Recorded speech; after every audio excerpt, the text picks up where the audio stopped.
Right, enough already. Goodness gracious, it's been a minute. It's been a minute, hasn't it, staff?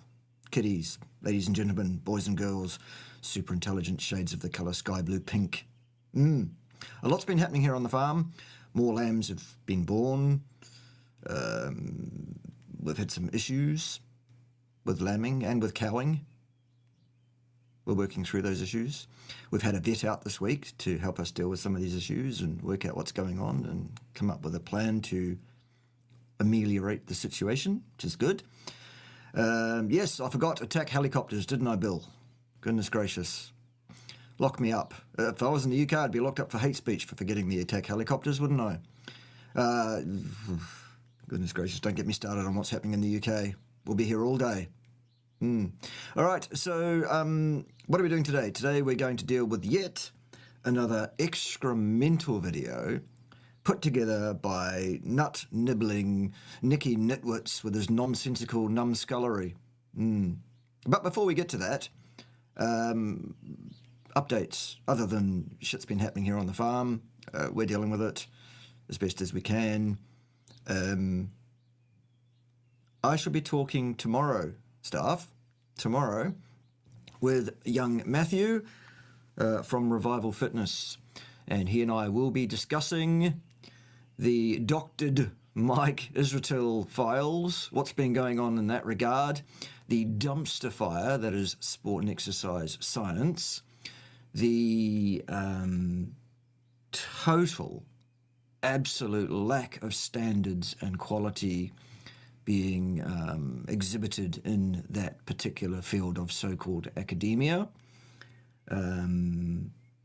If you've had your head under a rock somewhere and don't know what's going on, well, you'll find out after tomorrow when Matthew and I finish recording, really. But basically what it boils down to is that Mike Israel's PhD dissertation, not even a thesis, it's a dissertation, right? Meaning that he's actually got his PhD through coursework largely, which is not what a PhD is about. Anyway, that's for another day. He did a dissertation. It is absolutely excremental. It's pustulous. It's vacuous. It's awful in every respect, including diction, grammar, formatting, not to mention multiple errors in the data, cut and paste errors of data in tables, cut and paste errors of methodologies, etc. This is a dissertation that if it was handed in as a piece of coursework by a first-year undergraduate student, I would have failed it. And this is Mike Israel claiming to have an IQ over 160. No, you don't, son. That's a lie. Absolutely you don't. No two ways about it. Hello, Juliet. We love us some Juliet up in here, and there's still nothing you can do about it. Good to see you in the house. How are the lambs? Well, the lambs that have survived their birthing process and haven't succumbed to an issue that we're dealing with, they're all fine. We have a number of new lambs, and they're trotting about the place going, ba, ba, ba, ba, ba. Thanks, Dave. Appreciate that. Appreciate that very much. Good to see Stephen's in the house as well. I'll see you very soon, young man. We'll have a discussion. What we'll do while we're at it is should I give you my best David Bellamy? Since you've seen my David Attenborough, let's do the David Bellamy. It goes a bit like this. Rummaging round in the undergrowth down in here, we can find all sorts of really fascinating forms of life. Bloody hell, here's something with 100 legs. Did you like it? There it is. Yes. Ha-ha. Very good. Haha, yes. Hey, Mark, good to see you. The farming is not going well. Sad to say, we're struggling with one or two things, but we're dealing with it. We've had a veterinary professional out during the week to help us diagnose and deal with the situation that's been going on with the lambs and also with the cows. We have an answer, and we have a plan going forward to deal with it. I guess that's how it goes, really. It's been a tough week, both practically and a little bit emotionally, because we do invest emotionally in our animals, and we wouldn't be human otherwise. I think Ted couldn't give a shit. Ted's just furious about this nut-nibbling Nicky Nitwitz and his nonsensical numbskullery video that we're going to do soon. Anyway, there we have it, basically. There we have it. What other updates can I give you? Yes, I was talking about how I'm going to talk with Matthew from Revival Fitness tomorrow, I believe. We're recording, and we're going to talk about the Mike Israel situation. So that'll be good for us to get our 2 cents worth on the table there. Yeah, just unbelievable. Just the most stunning developments and the behaviour of everybody concerned. Basically, what I'm telling you is that sport and exercise science is a dumpster fire. It's an industry, the fitness industry, which is basically eating itself as we speak.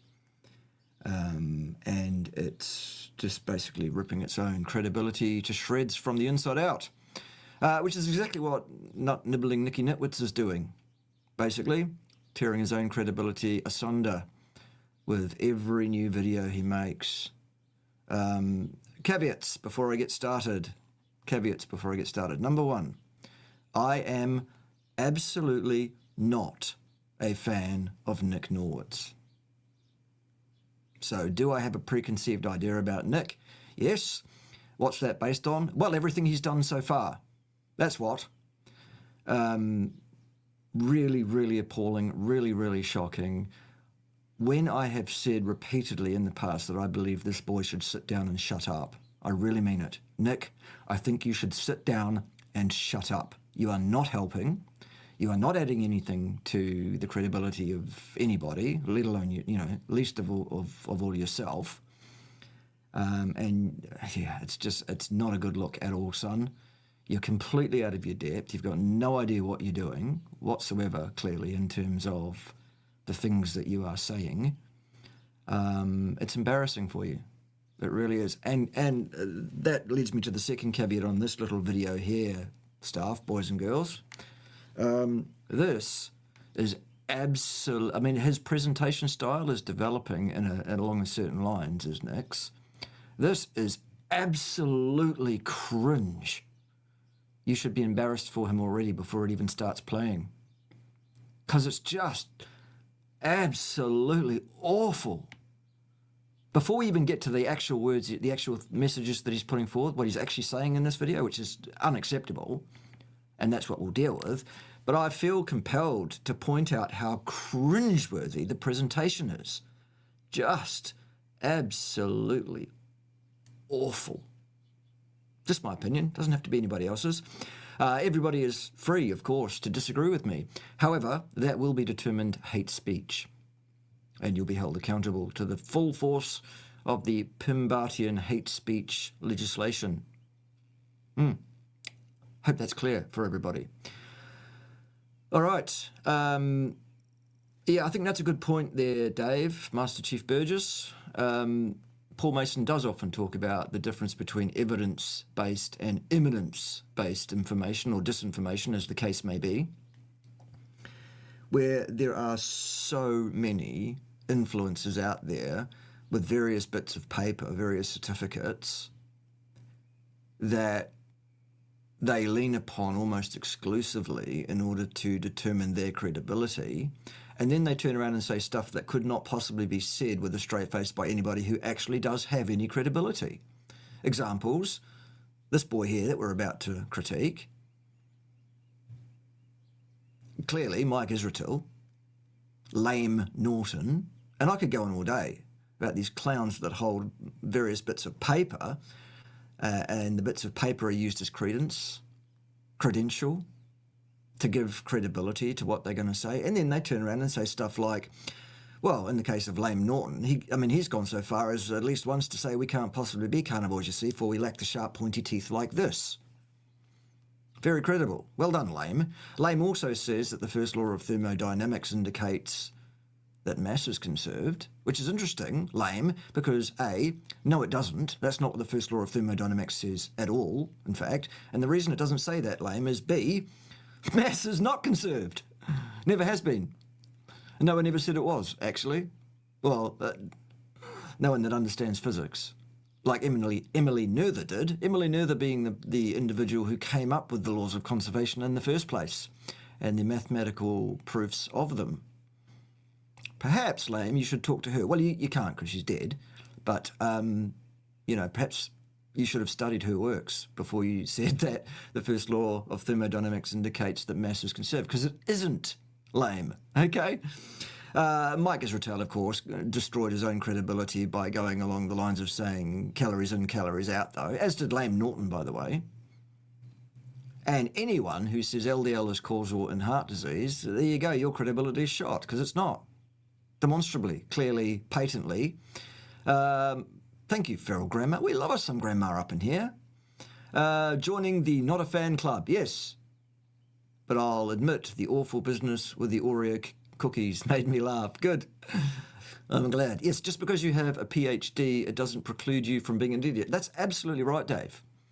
I have, in my time as an academic in a past life, over about a 20-year academic career, I have come up against, or at least met, so many people with advanced research degree certificates, up to and including PhDs, which are thought of as the highest level of qualification that a person can gain for some reason. And there seems to me to be no distinction, actually, between people who hold PhDs and the great unwashed as to the proportion of those people who are absolute imbeciles. Absolute imbeciles. So a PhD confers absolutely no credibility whatsoever upon a person, much less an MD qualification, which Nick Nitwitz also has, as well as a PhD, given, especially given the situation, whereas in my understanding, and I'm quite happy to be corrected on this, but it seems like Nick Nitwitz is one of these guys with an MD certificate that has never practiced medicine. So why put that in front of your name and claim some credence out of it? Just because it's a piece of paper that you hold. It's a theoretical qualification that allows you to start doing an internship to learn how to be an actual physician. And you've never even done that, have you, son? Okay, so it's just incredulous at best. Right, there we go. Right, let's deal with Nicky Nitwitz, though, and his nut-nibbling nonsense. This is a video where he's going to tell us all about the fibre, though, in some way. Caveats to this, number one, I will be pausing this often to point out things that I feel it's worth pointing out. If that's triggering for you, you're not in the right place, you're in the wrong place, and you should probably pop yourself directly to jail. Don't pass go or collect $200, pounds, squids, euros, or anything else. I will not be particularly, what's the word? I don't even know what the word is. I'm not going to be nice to Nick just because Nick's a nice boy. I'm going to point out what's wrong with this video and what he says in this video and the way he says it in a fashion that I see fit. If that's going to be triggering for you, again, perhaps you should pop yourself off to somewhere else because you're in the wrong place. That's what I do here on this channel, and whatever. What else can I tell you? Don't know. Hello, let's get started. Let's get started, shall we? What would the Iron Sheik say? I don't know. I've got no idea. No idea at all. Right, okay, let's go. Nick. You guys, I am not exaggerating when I tell you this paper just changed the way I see fibre. Okay, so let's have a dynamic start where you're not already sat ready to speak. You're moving to gain people's interest and attention, and then you have this excitable way of presenting yourself saying, this one paper changed my whole life. Well, Nick, if any one paper changes your view entirely on anything, then you haven't researched your view in the first place. Because it takes a body of evidence, good evidence, upon which a view should be formed. Isn't that right, Ted? Yes! Good boy. You go and twiddle the knobs again. Thanks for your input. Now I've got to pay him his appearance fee. Incredible. Right, anyway. So, dietary, fibre intake, and gut microbiota. All right. Okay, Nick. So this one paper has changed Nick's entire view on fibre, has it? Well, it's not a great start, is it, Nick? Before you even say anything, your introductory remarks show you to have absolutely no credibility and no ability to actually form a well-informed opinion in the first instance. Which, if anyone was in any doubt of in the first place anyway, all you need to do is read some of Nick's published works, which are unforgivably poor.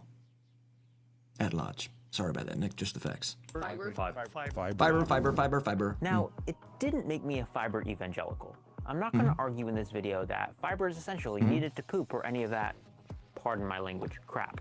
Oh, God. Really? You have to pardon yourself for saying crap? Rather, when I finished reading this paper, I sat back and let loose a big sigh of relief. Oh, good. A big sigh of relief. That's what we need. Never mind facts or anything like that.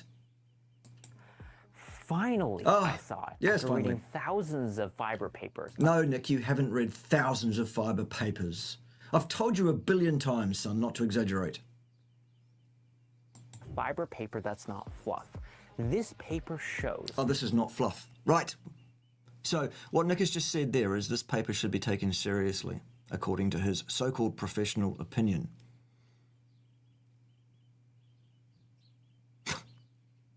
Coming from a boy who looks like he should be helping his mummy with the dishes.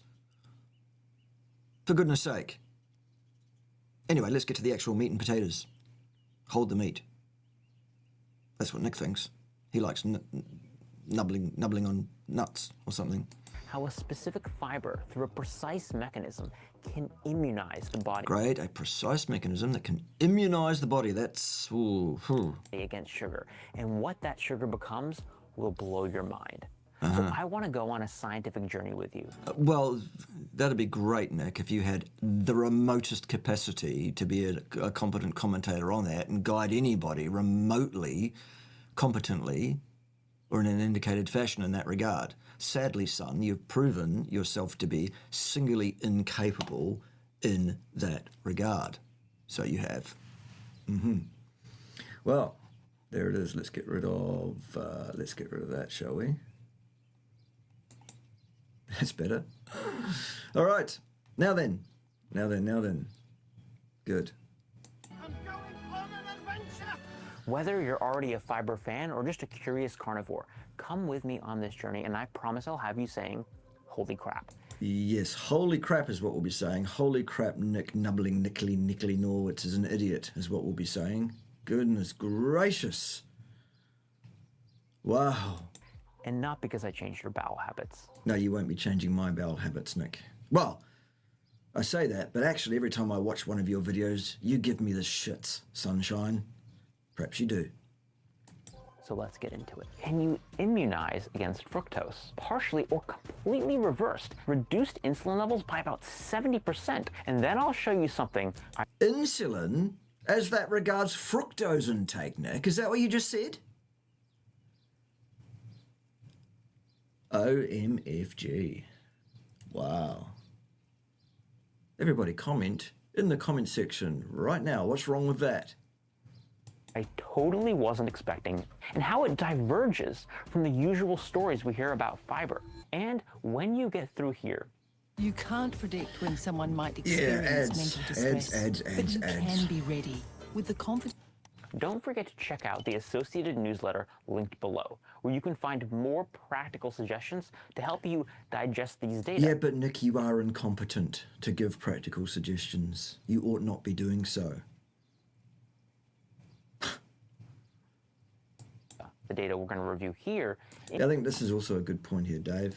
I think that, sure, maybe we're being a bit harsh and maybe it's a bit semantic. I don't care. I think it's a good point. Yes. A magic-based fantasy story. And that's his analogy for science. Well done, Nick. Well done. Into lifestyle actions if you so choose. Now, with that, let's first take a step back and knock out some background. Oh, for God's sake. Cringe. Metabolic dysfunction-associated steatohepatitis, MASH, which is just medical jargon for fatty liver, I don't know why scientists do this, they just do, it's a serious health risk. MASH, fatty liver, worsens cardiovascular health. It increases cancer risk, and it contributes to many other chronic diseases. There are no studies that can inform us on risk, Nick, still. In fact, even independent of obesity, MASH, fatty liver, can be induced, including by, say, the simple sugar fructose. It can promote fatty liver by uniquely enhancing the synthesis of new fat in the liver. Yes, and also a very good point made here. A very good point. The best way to immunise yourself against fructose is not to pour it down your stupid neck. So even if the study proves to be in any way a valid indication of anything of utility, spoiler, we're getting to it. We're getting to it. I have watched this one through a little bit, so I know what's coming up a bit. Why would we want to immunise ourselves so that we can eat more fructose when the amount of fructose required in the human diet is how much? Oh yes. Oh yes. This is known as de novo lipogenesis, literally translating to the new generation of fat. And this can, in fact, be uncoupled from weight gain. For example, controlled animal experiments show that if you feed animals, say, a chow diet supplemented with high fructose corn syrup, they can not gain much, if any, weight. Which animals, Nick?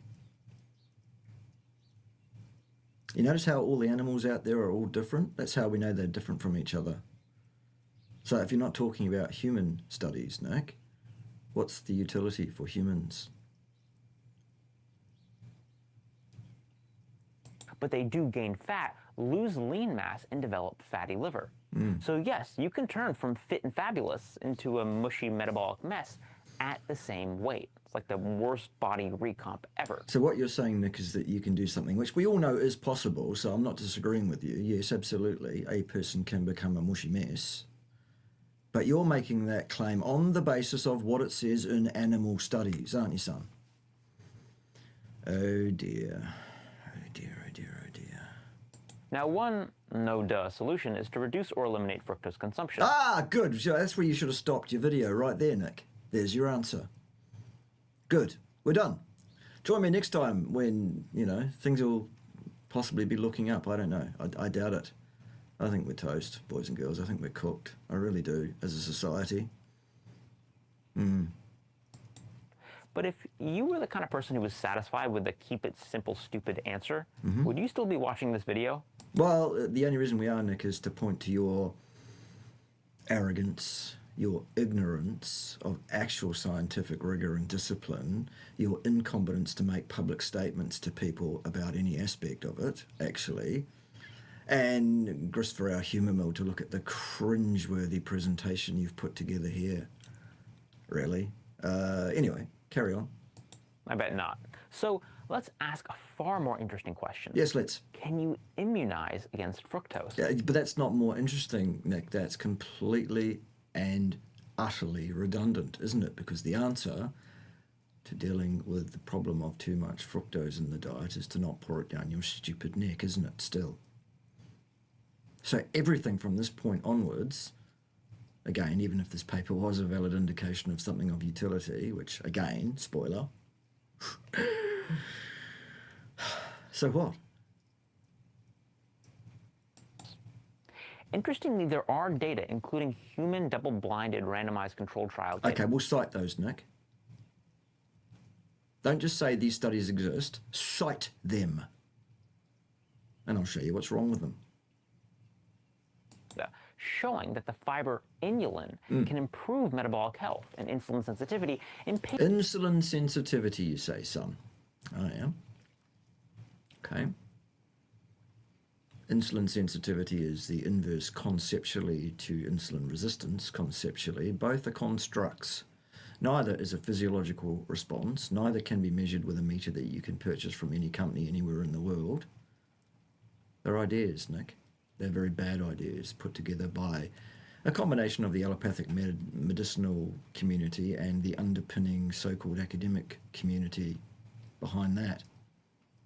And both of those are underpinned by money from Big Pharma, actually. I've covered that at great length already on my fine YouTube channel. My actually evidence-based, actually science-based, actually well-disciplined and well-experienced channel, Nick. Perhaps you should binge watch it. You might learn something. I doubt it though, because while you present yourself as humble and open and, you know, oh wow, look what I found, much to my surprise. Actually, your arrogance and Dunning-Kruger drips from every pore, son.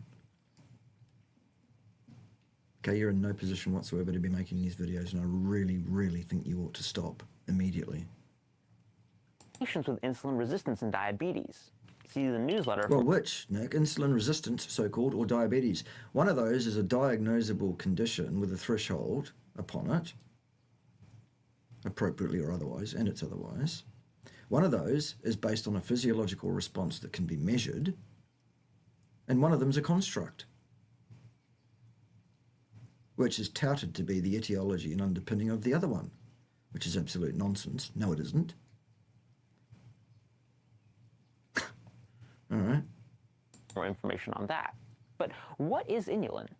Inulin is a prebiotic fiber that can be metabolized by the microbiome. It is composed of a single glucose molecule head linked to a chain of about 20 to 100 fructose units. I imagine it kind of like a snake with a glucose head and this... Oh my God, we don't need this vacuous, ridiculous analogy, son. long fructose tail. So it sounds like a long shot hypothesis, but bear with it. Oh, Jesus, really? And the splicing in of this ridiculous, you know, it's supposed to keep people's interest. Why do we need a shot of someone taking a long shot on a basketball court just because you said long shot hypothesis? Why do we need that? Are your viewers that stupid, Nick, that they can't pay attention to what you're saying for more than 3 seconds? Or maybe you don't want them to pay attention to what you're saying because it's so inane, so stupid. Could inulin immunize against... You've already asked that question, remember?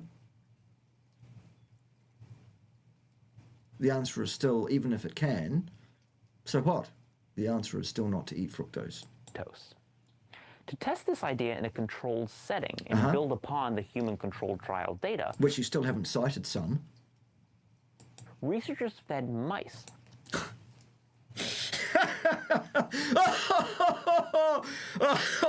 Oh, Nicholas.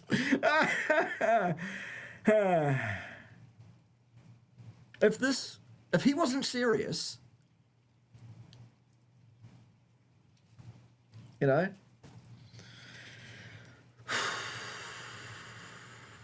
are we done? Has anybody noticed there's quite a few physiological differences between human beings and mices, mices, and mouses? I have. I'm not a mouse. Are you a mouse? Pass the cheese. Hello, Andrew. Good to see you, mate. I don't dislike Nick either. I've never met Nick. What I dislike is his presentation style, his incompetence, his Dunning-Kruger, his arrogance, dressed up as a I'm so humble and I'm just learning, he says. Well, if you're just learning, Nick, shut up and go and learn. Stop making videos for people to watch. Making out like you're some kind of expert because you've got an MD qualification and a PhD qualification. When it's absolutely clear and patent that you have no idea what you're talking about. You've just told us that this one study changed your whole idea about fibre on the basis that mouses and mices and mices were fed something. Are we evolved along the same lines as mices, mices or mouses? Do we have the same dietary requirements as mices, mices or mouses? No, we don't. We're done. You're an idiot, Nick. You're an absolute imbecile. You might be a perfectly nice boy, and I'm sure you are. Nonetheless, this is unacceptable nonsense, son. Absolutely unacceptable nonsense, and you need to stop. Wow. Anyway. One of several diets, actually 5. A standard chow control. Why didn't you just say one of 5 diets and save yourself all of that extra verbiage? For goodness sake. Diet, a diet with added inulin, a diet with added fructose, Fructose? diet with added fructose and inulin, and then a final 5th group that started with the fructose supplemented diet and then switched to the fructose plus inulin diet after 16 weeks. So with that, those were the 5 groups. Let's walk through the data together. Yes, let's. This will be hilarious. I haven't watched from this point onwards, so this will be all new to me from here. I will be responding from this point completely off the top of my head. My very, very experienced head. The one that understands statistics and statistical inference, scientific methodology, the epistemology of science and scientific discipline very, very well indeed. That one. Unlike Nick's head, which does not have any of those things in it, as he has shown repeatedly. The results landed with quite a bang. Did they? That's very scientific. Well done, Nick. No, not a fart bang. Oh, for God's sake, are you serious, son? He is. That's the point. He thinks he's doing a great presentation here and keeping it up vibe and cool for the kids or something. This is cringeworthy, Nicholas. This is embarrassing. Come on, get your head out of the gutter.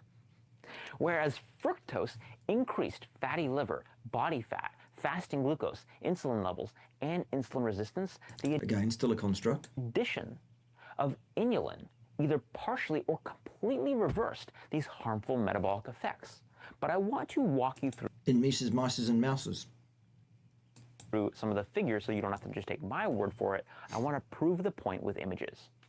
These figures show percent body fat. Of Mises, Mices, and Mouses. Yep. Fructose feeding. Look at the noise around these signals here, kiddies. Statistical noise to signal ratio is a real problem here, as it is in most studies that claim to be, able to purport to show us anything of any utility about anything whatsoever. Even studies done on the actual target population at hand, i.e. Homo sapiens sapiens, Nicholas, human beings, son. Never mind the Mises, or the Mices or Mouses. I hate Mises to pieces. Increased percent body fat even without a significant change in total weight. Yeah, look at the noise around that signal there, Nicholas. N equals 8 by the looks of it. I wonder why it's so noisy with N equals 8. Oh yes, maybe because it singularly lacks statistical power. 8 Mises, it looks like, is what we're looking at here. 8 per group. Are you stoned? You should be. With real stones. What's next? But the addition of inulin on the background of fructose intake throughout the study, or even just starting at 16 weeks, lowered body fat percentage significantly. You mean that was associated with that finding in those 8 Mises, Mices, and Mouses? Not that it caused it, which is what you're implying by your verbiage there, Nick. Now, let's change to look at metabolic health markers. We're looking at... Oh, markers, good, because we're all interested in markers, aren't we, kids? Rather than hard outcomes. I was just saying the other day, how many people have ever died of markers? Insulin levels here. Fructose feeding resulted in elevated insulin levels. Where did you get that from looking at this figure, Nick? What on earth led you to that conclusion looking at that figure and highlighting that part of that figure right then just when you're saying it went up? No, it didn't.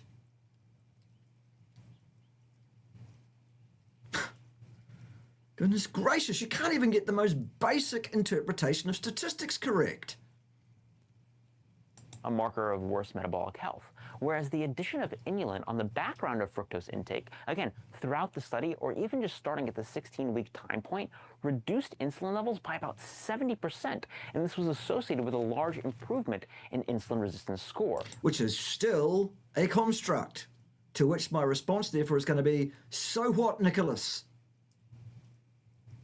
And even if that was of any utility of any kind, which it isn't, I would still then be forced to respond to you, okay, next time I'm talking to a mouse about its health or nutrition requirements, I should make sure to tell the mouse exactly that. Because this is a study about mice, mices and mouses. Still. Homa IR. That's pretty amazing. But no, it isn't. Now, let's look inside the liver. Oh, yes, let's look inside the liver. Whose liver? Nick? Yours? Mine? Or a mouse's? This is a stain, an H&E stain of the liver that reveals fat accumulation. The white blobs are liver fat, and clearly, fructose feeding increases liver fat, In mices, mices, and mouses? causes fatty liver. But again, the addition... I'm not suggesting that fructose is not going to cause a problem in the human liver. It absolutely is, I would suggest. We know what the mechanism is. However, Nick is putting this study forward as the one study that changed his whole view about fibre. And then he proceeds to tell us that we're looking at a mouse study. Well, I'm sure Nick's available, Andrew, if you'd like to have a pet mouse. Nick thinks he's a mouse. He looks a bit mousy. He sounds a bit like a mouse, a bit squeaky. That's near enough, isn't it? Never mind discipline, accuracy, and communicating about, you know, what we understand in a comprehensible fashion. Sod it. Nick identifies as a mouse. Fair enough. Let's all respect his identity. Otherwise, we'll be guilty of hate speech and we'll be bigots, and we can't have that. Yes, we can. Right away. Because I'm not a mouse, and neither are you, Bill. All right, good. Of inulin on the background of fructose intake throughout, or even starting at the 16-week time point, improved fatty liver substantially. Improved according to what? This image here cannot establish improvement of anything. This is an image, Nicholas. Science is litigated empirically. That means with numbers. Numbers collected from the target audience at hand, i.e. not mice. Actually, that's pretty incredible, right? Now, have I wet... What's incredible, Nicholas, is you, by which I mean singularly lacking in credibility at all. Completely lacking in credibility. Time to shut up, son. Seriously. your intellectual appetite? Good, because what's coming is even cooler. Oh, good. I'm glad it's going to be cool. Let's keep it hip for the kids, shall we? First, chat mechanism. How specifically does inulin improve metabolic health? And then I'll show you something I totally wasn't expecting that left my jaw on the floor. Okay, on mechanism. First, let me just say, when it comes to the methodology, I could science bully you with terms like quantitative hepatic de novo lipogenesis flux analysis using deuterated hydrogen-labeled saponified palmitate. Oh, right. Well, I'm convinced Nick knows what he's talking about now, because he used a lot of words bigger than wheelbarrow just then. And I'm very stupid and gullible and easily moulded. Percentage. Breathe, Nick, breathe. Okay, I could say that, or I could use any number of multisyllabic enzyme names, but I'm not trying to raise a tribe of Sheldon Coopers here. What? What's the best way to reduce joint and back pain? A lot of people think yoga is the answer. Straight. So, let me aim for that sweet spot between complexity and nuance. I want to make this understandable. And at the end, please in the comments tell me how I did. Very, very poorly indeed, son. As usual for you. Absolutely shocking, unacceptable disinformation to its very core. Because you lack the competence, wisdom, and experience required to talk to the public about science, son. How's that? Is that clear? I hope so. Okay, let's get into it. fructose metabolism starts well before any fructose even gets to the liver. It starts in the intestines. The small intestine comes before the large intestine. Oh, thanks, Nick. I'm glad you're here to help us understand anatomy. Also known as the colon. And in general, this is a good rule of thumb to know for fructose. You don't want fructose to even reach the How did we get from Mises to humans again, Nick? There. Which are we talking about today, son? Are we talking about Mises or humans? And if you want to talk about humans, perhaps you could bring a human study to the table. Wouldn't that be a good idea? colon. It can wreak havoc on the microbiome. This phenomenon is sometimes called fructose spillover, including in the paper, fructose spillover, where excess fructose bypasses the small intestine, and it can end up getting to the colon and screwing up the microbiome, or getting spilled over into the liver. So very simply put, you don't want spillover. No spillover means very little fructose is reaching the colon or the liver. Do you know what the best way to achieve this is, kids? Using actual logic, common sense, wisdom, and experience? No? I'm sure you guys all get it. But I'll spell it out for Nick because he doesn't seem to get it. Stop pouring fructose down your stupid neck. Job's a good one. Okay? What's next, for God's sake? And that is good. That is as simple as I can make it. Now, the researchers traced the metabolic fate of fructose and found that when... In Mises? Or humans, Nick? Which? I'm confused. I'm so easily confused. It's because I'm so stupid. I wish I wasn't so stupid. inulin was given, Mises again. fructose spillover was dramatically reduced. The liver and the colon were protected against fructose spillover by inulin. In brief, fructose was being catabolized, broken down in the small intestine, specifically a region called the jejunum, which every time I say that word, by the way, it reminds me of Robin Williams' character from the movie Jumanji. I don't know why I felt the need to share that. Neither do I, Nick. Does anybody understand why Nick felt the need to share any of his excremental, ridiculous, farcical, ill-trained ideas with the public, let alone his ridiculous, completely unnecessary and irrelevant references to pop culture in some way? No? Okay. But let me not constipate your neurons with useless information. Let's get back on track. So now you've just said it's pointless and I shouldn't really be doing that, and you've just done it. Why don't you edit that bit out, Nick? Now I want to ask the question, what is the effect on liver health of protecting against fructose spillover? Well, let's have a look at some human studies on that, shall we? Then we'll know. Well, in protecting the liver from fructose spillover, inulin led to a positive shift in liver gene expression. In Mises? Or humans, Nick? Sorry to labour the point, not sorry. This included decreased activation of pathways involved in de novo lipogenesis. Again, remember, the synthesis of new fat. And as a metabolic bonus, since de novo lipogenesis products actually inhibit fat burning, fatty acid oxidation, reducing spillover of fructose also removes the brakes on fat burning in the liver. So it's a 1-2 punch for liver health. Less fat is being created, less de novo lipogenesis. So wild speculation based on a mouse study. Okay. And more fat is being burned. The obvious results are improvements in liver fat, insulin resistance, and overall Insulin resistance is still a construct, son. Still. metabolic health. Metabolic health is a construct, son. Still. Now that's pretty cool if I do say so myself. And if the story stopped there, I'd already... I wish it did, Nicholas. Sadly, I think you're going to continue making these excremental, unacceptable, incompetent films for people to watch on the interwebs thinking that you know what you're talking about. be impressed. But it doesn't. It gets better. So another question. What actually happens to the carbons from fructose? Where do they go? They don't just poof go away. So... Oh, God, I wish somebody would just poof go away. Not just you, Nicholas. There are so many commentators out there that I wish would just disappear. Where are they directed to? Are you ready to have your mind blown? Oh my God, seriously?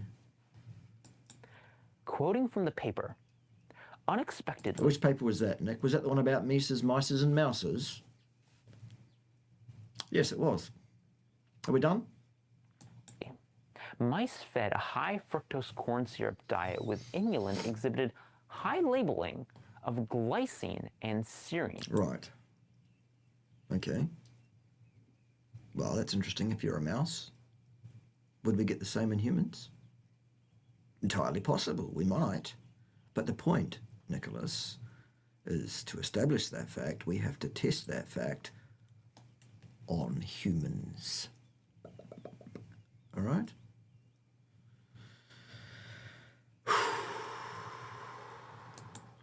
In simple terms, fructose carbons, the carbon atoms that make up fructose, were being...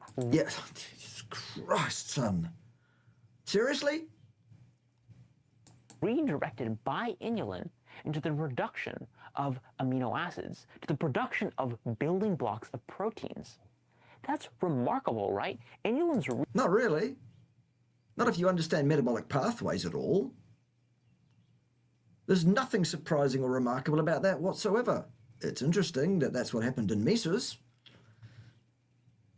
Come back next week when there's a human study, perhaps. Or maybe not next week, because ethics committees find it difficult to allow human studies to occur. That's the problem. Redirecting fructose carbons into protein? But it gets even better. Good, wait, there's more! Those particular amino acids can be combined into a tripeptide, 3 amino acid chain. Oh my God, just say that then. Called, you might have heard of it, glutathione. Yes. It's one of the body's key antioxidants. So, to recap, inulin helped... Why do we need to recap, Nick? We understood, we got it. It's pretty straightforward.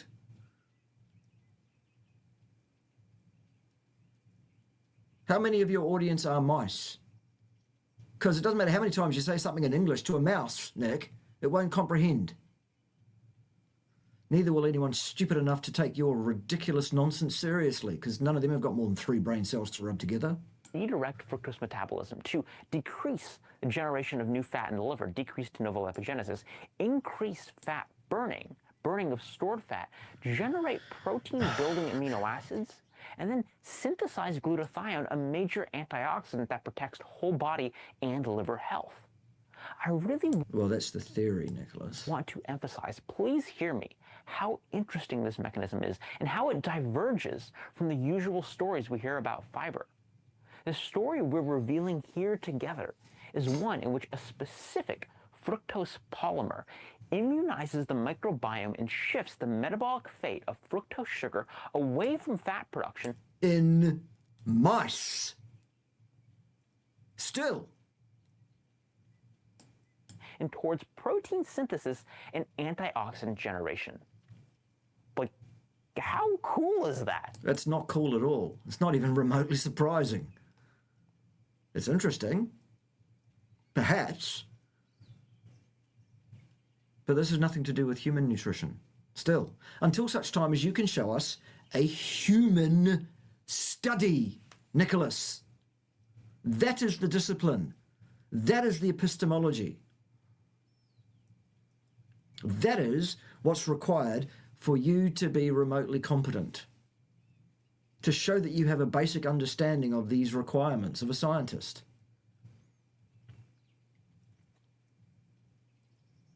And still, Dave has it right on the mark here. Well done, Dave. Stop pouring sugars down your neck. All right? Wow. Wow. But I know you probably throttle me if I didn't give you... Well, Nick, perhaps don't cross the street while there's bad bald men sitting behind the wheel of motor vehicles or something. the answer to the obvious question. How do you actually get more inulin in your diet if you want it? So let me give you a list of the top foods... Well, hang on, Nick. Why in the purple fuck Would we want to suddenly get more inulin in our diet on the basis of an obscure series of events identified potentially in a murine model? Mises. Why would we do that? Given that the requirement for the intake of fructose in the human diet is still exactly the same as it was before you made this video. Not 1 single gram ever. No? Okay. Inulin. There's chicory root, Jerusalem artichoke, that's my favorite. Seriously? So a bunch of plants, Nick. Is that what we're going to do? Yet another reason to pour a bunch of plants down your ridiculous neck, is it? Garlic, leeks, asparagus, and as a practical tip, cooking these vegetables can actually reduce inulin content, partly because it leaches the inulin into the surrounding water. I can't tolerate these vegetables raw, so practically I can't tolerate a lot of things, Nicholas, and one of them is you, son. You really give me the shits.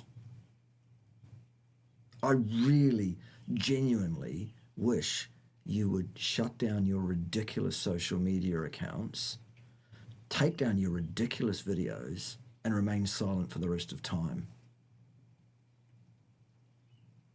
That's just me, though. Stated, roasting or sautéing may preserve more inulin than boiling and also help with the digestion. In terms of dosing, 10 grams per day has been shown to, in human studies, improve metabolic. Cite them, and I'll show you what's wrong with them. Studies show. What studies, Nicholas? Cite them. Health. And if you want to see how this actually translates into whole food equivalents, please again see the associated newsletter. No, don't bother with that. If you want to make a claim here in this video, you back it up, son. Now, for what I'm doing personally, well, frankly, when it comes to fructose, it's a moot point. I basically don't eat any. Maybe a couple wild blueberries now and then, but very little fructose. That said, this is one of those papers that pushed me to think more deeply and differently about prebiotics and metabolism. Well, Nicholas, if you had more than 3 brain cells to rub together, it would have had no such effect on you, because you see, Nick, this is a mouse study, isn't it? Yes, still. Okay, what's next? I love that. I love when a paper challenges my preconceived notions and has me see the metabolic world differently. So to that extent...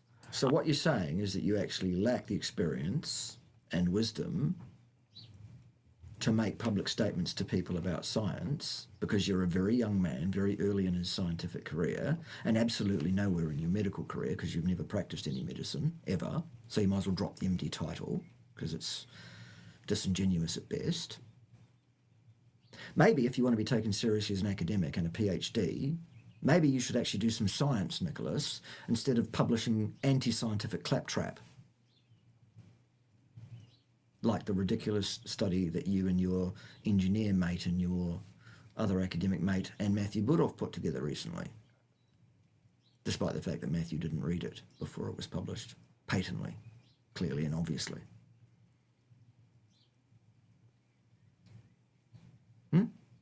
Okay.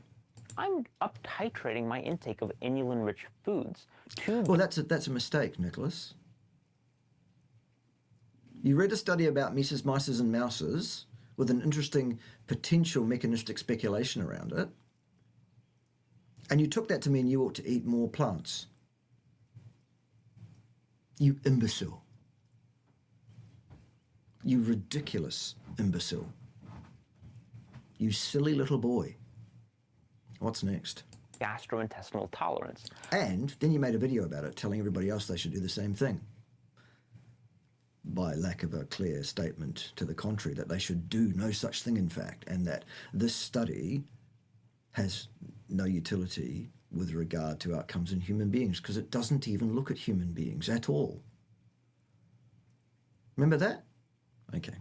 I'm starting with 1 serving of Jerusalem artichoke every other day, alternating with 1 or 2 servings of sauerkraut, which is my preferred low-sugar fermented food, as well as pickled olives and Roquefort cheese for extra tang and probiotics. Okay, you're an imbecile.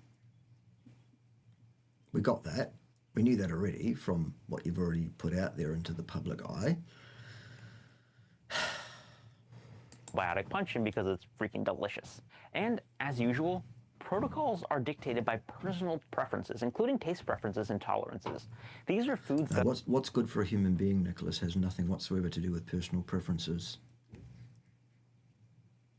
That's also a ridiculous, incorrect statement.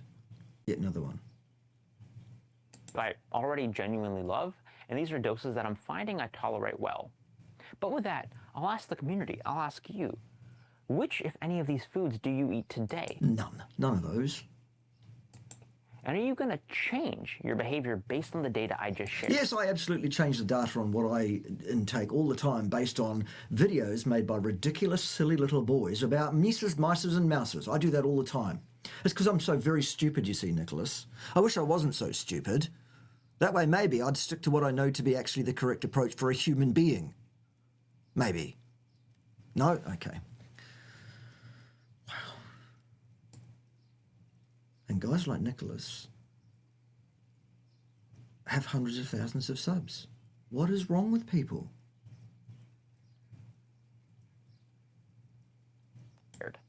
But wrapping up, in a world where nutrition advice is often vague and oversimplified, and wrong, Nicholas, and incompetent, Nicholas,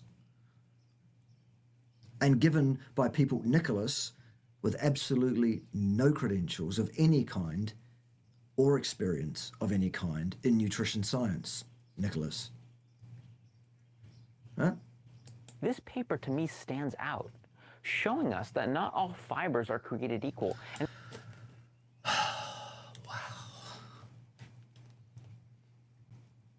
just the stupidity, it just drips from every single pore, doesn't it? The stupidity, the arrogance, the Dunning-Kruger.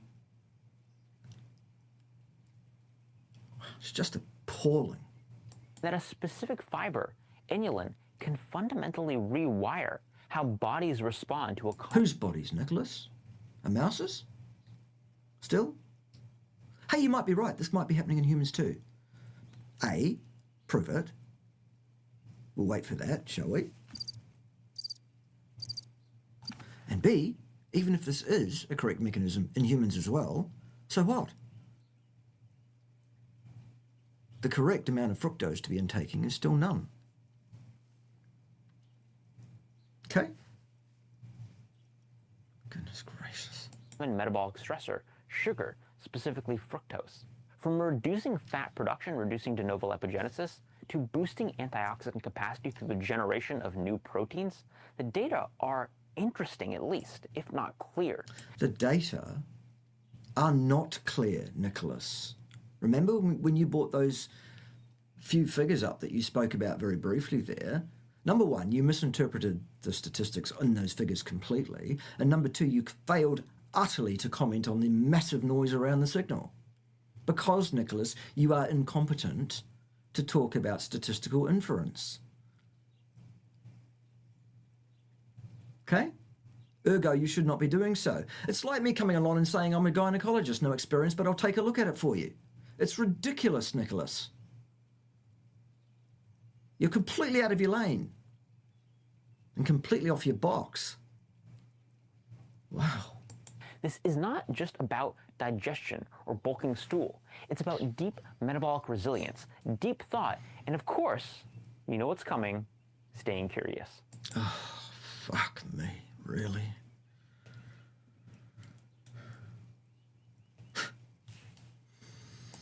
Thank you for listening.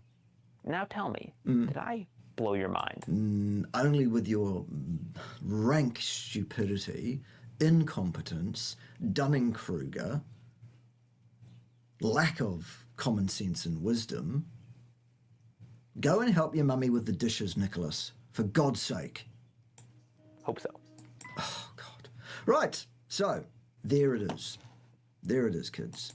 What did we think? What did we think?